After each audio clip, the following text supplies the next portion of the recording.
Toi, est-ce que tu connais l'ortie? Est-ce que tu as déjà bénéficié de ces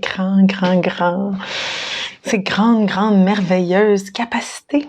Je vais te raconter une histoire. Je m'appelle Capucine Chartrand, puis je suis herboriste thérapeute accréditée. Et l'ortie fait partie de ma vie depuis presque 20 ans, non, plus que 20 ans. Donc, je vais te raconter l'histoire de l'ortie. Alors, s'il y en a qui aiment l'ortie, vous pouvez me le dire dans le chat là, pour que je sente que je ne suis pas seule. Ah, mais je ne suis pas seule. Alors, l'ortie, l'histoire de l'ortie. Il y a très longtemps, l'ortie, c'était une plante très douce. Plante verte, solide, grande, mais elle n'avait pas de piquant. Mais les gens la récoltaient vraiment beaucoup parce qu'ils connaissaient ses pouvoirs extraordinaires. Hein? Ils savaient combien elle pouvait nourrir comme tous les organes du corps, combien elle venait en soutien aux reins puis aux surrénales. Ils connaissaient la grande capacité de l'ortie à diminuer, voire enrayer, pour certains, hein, ça arrive, les allergies saisonnières. Ils la récoltaient, puis ils en parlaient à leurs voisins, puis ils en prenaient. Puis un jour, l'ortie est devenue vraiment toute rachitique, puis elle avait de la misère à pousser, puis c'était vraiment difficile pour elle, puis elle se disait, mais ils vont m'épuiser.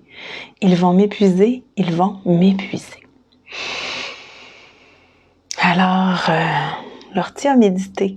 Puis dans sa méditation, elle a vu qu'elle pouvait aller demander de l'aide à la grande déesse.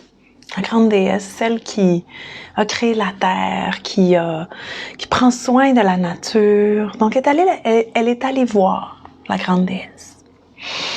L'âme de l'ortie s'est rendue à la grande déesse. Puis, la grande déesse lui a dit, « Que puis-je faire pour toi? » Et l'ortie a dit, « Je suis épuisée. Ils vont m'épuiser. Les humains connaissent ma médecine, mais ils ne prennent pas soin. » Alors, la grande déesse a eu beaucoup de compassion.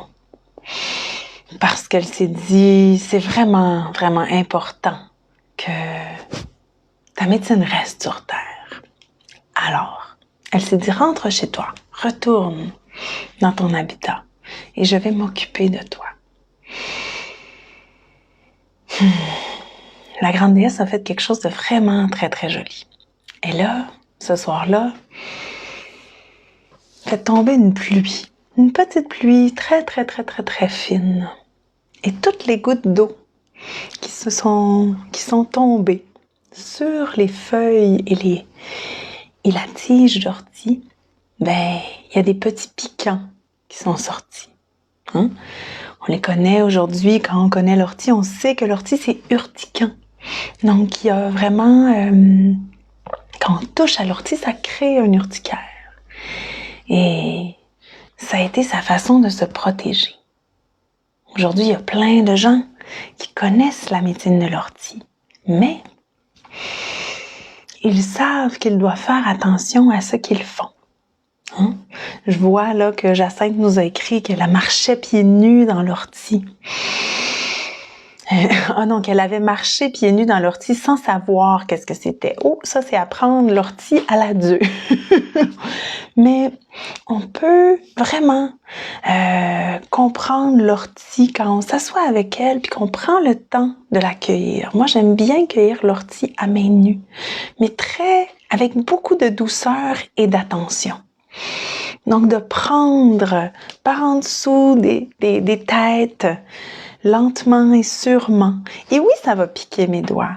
Mais si je fais attention, ça va pas nécessairement piquer partout. Et je prends le temps de dire un grand merci pour la médecine extraordinaire des minéraux, des vitamines et de la force que ça procure. L'ortie, ça fait tout ça. Et j'avais le goût de vous raconter l'histoire de l'ortie parce que je trouve que ça fait plein de liens avec comment moi je suis herboriste et comment être herboriste dans la vie, là, c'est tellement une grande joie. C'est tellement une grande joie. Donc d'abord, l'ortie, elle était consciente de sa médecine. Elle était consciente d'elle-même. Et moi, je suis herboriste, mais je suis aussi professeure de yoga, j'enseigne aussi la méditation et je vous dirais que c'est ça le plus important dans la santé, c'est la conscience de soi. J'ai beaucoup de clientes, d'élèves qui arrivent, puis ils sont tellement occupés parce que la vie, ça va vite, parce qu'il y a des projets tellement excitants à faire que ben, ils oublient d'écouter la petite voix à l'intérieur. Et l'ortie, elle, quand elle nous rappelle, fais attention à ce que tu fais. Donc c'est pour ça que j'aime autant prendre de l'ortie, suggérer de l'ortie pour la force qu'elle apporte et la conscience aussi intérieure qu'elle a. J'aime cette histoire-là de l'ortie parce que l'ortie a accepté d'être vulnérable et d'aller rencontrer la grande déesse. Et moi, je pense que la vulnérabilité, c'est une très grande force. Accepter d'être vulnérable, accepter que nous ne sommes pas toutes puissantes, toutes puissants devant la grande merveille qu'est la vie, la grande merveille qu'est la nature. Puis, j'accepte avec tellement d'humilité d'aider des gens qui viennent me voir en consultation parce qu'ils se montrent vulnérables. Ils m'expliquent qu'est-ce qui va pas à l'intérieur d'eux. Puis moi aussi, je réalise que plus je peux être vulnérable, plus c'est authentique aussi ce que je vis, plutôt que de pousser à l'intérieur mes sentiments, mes inconforts et tout ça. Donc, ça, c'est l'autre aspect de l'ortie que je trouve merveilleuse dans cette histoire-là, puis que je trouve qui est vraiment au cœur du soin. Accepter d'être vulnérable devant quelqu'un d'autre. Et moi, avec humilité, je vous invite à juste vous livrer pour que je puisse vous offrir des suggestions de plantes, des suggestions de respiration, des suggestions alimentaires. Donc, ça, c'est ma pratique.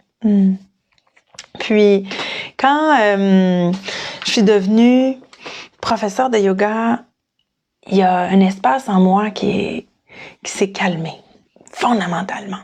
La pratique du yoga et la pratique de la méditation, pour moi, qui font vraiment partie de ma pratique, de ma vie au quotidien, mais aussi des suggestions que je vais offrir à mes clientes et mes clients qui viennent en herboristerie parce que c'est riche. C'est riche de respirer profondément. C'est riche de bouger son corps, de détendre son corps et d'en avoir conscience. C'est, pour moi, le corps humain, c'est un temple. C'est un temple dont on doit prendre soin. Plus que de notre maison et de notre voiture. Et pourtant, c'est tellement souvent l'inverse. Les gens vont prendre soin beaucoup de l'extérieur et souvent, ils oublient de prendre soin de l'intérieur. Mais quand on fait des petits gestes comme l'ortie, comme respirer au quotidien, ben, on trouve vraiment que notre temple, il rayonne, puis il shine dans le noir. J'aime ça dire ça. Donc, vraiment, je vous invite à découvrir la grande médecine de l'ortie. Une autre chose que je trouve que l'ortie permet de faire, c'est de nous garder en lien avec la nature. Quand j'enseigne l'ortie, je dis souvent que l'ortie, ça goûte tellement vert. Ça goûte vraiment, vraiment... ouais, c'est proche un peu des algues. Puis, une façon que j'ai d'introduire l'ortie, souvent, c'est de la mélanger avec des plantes qui goûtent très, très bon, comme la mélisse ou la cardamome ou le basilic sacré. Ça permet de rendre l'ortie comme plus facile. Mais boire de l'ortie tout seul, moi, je trouve ça très, très, très bon. Puis là, c'est la saison de l'ortie fraîche, fait que ça va être le temps des potages à l'ortie. Puis, il y a plein, plein de choses qu'on peut faire avec les orties. Alors, je vous invite, c'est ça, à la découvrir et surtout pour être en lien avec la nature. Hein? On voit de plus en plus des statistiques de gens qui disent que qu'il y a de plus en plus de dépression, qu'il y a de plus en plus de gens qui sont en déficit nature. C'est quelque chose d'un peu étrange comme concept, mais on travaille tous, la plupart d'entre nous, on travaille à l'intérieur, devant des écrans, on oublie de sortir dehors. En tout cas, moi une journée perdue est une journée sans que je sois allée dehors, là. Mais il y a des gens pour qui ça va pas de soi, parce qu'ils sont jamais allés nécessairement dans la nature. Donc, de prendre l'ortie, je trouve que c'est un premier pas dans notre lien vers la nature, puis dans notre lien vers prendre soin de soi. Alors, pour conclure, si vous avez aimé cette histoire, je vous invite à me dire qu'est-ce que l'ortie ça fait pour vous, puis peut-être même envoyer cette petite histoire à quelqu'un qui pourrait aimer ça. Puis, si vous voulez en connaître plus, j'ai un groupe Facebook qui s'appelle Vivante énergique sereine. Je vais le mettre dans les commentaires si vous voulez joindre ce groupe-là. Puis il y a plein de trucs dont je parle, des plantes, puis de la respiration, du yoga, différentes choses. Puis il y a aussi un petit lien dans ce post-ci. Vous irez voir. C'est une grande réalisation pour moi. C'est un programme de santé globale de 10 semaines qui commence le 17 mai. Puis, j'ai très envie de faire ça avec toi.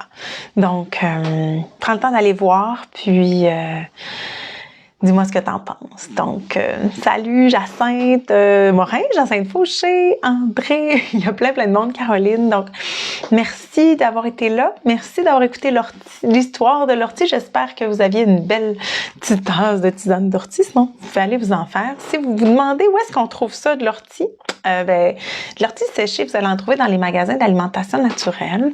Dans la nature, l'ortie se trouve souvent dans les endroits où est-ce que c'est très humide. Donc, cherchez des endroits humides. Puis, c'est ça. Je vous rappelle que vous n'avez pas le droit de cueillir dans les parcs. C'est souvent pas légal, mais c'est ça. Mais il y en a qui en ont sur des terrains privés. Puis, si vous pensez instaurer de l'ortie dans votre jardin, mettez-la loin du jardin. Parce que c'est une plante qui se propage par rhizome, qui est quand même très envahissante et qui peut, si vous avez des enfants, là, ça reste piquant de l'ortie, hein? Fait qu'il faut faire très attention. Voilà, fait que je vous souhaite une super belle soirée. Je vous souhaite de prendre soin de vous dans ce printemps 2021. Puis si vous avez des questions, des commentaires, vous pouvez les écrire ici. Vous pouvez m'écrire sur ma page Facebook. Puis si ça vous tente, on se retrouve sur mon groupe Facebook jeudi matin à 8h. Je vais vous parler d'une autre plante. À bientôt!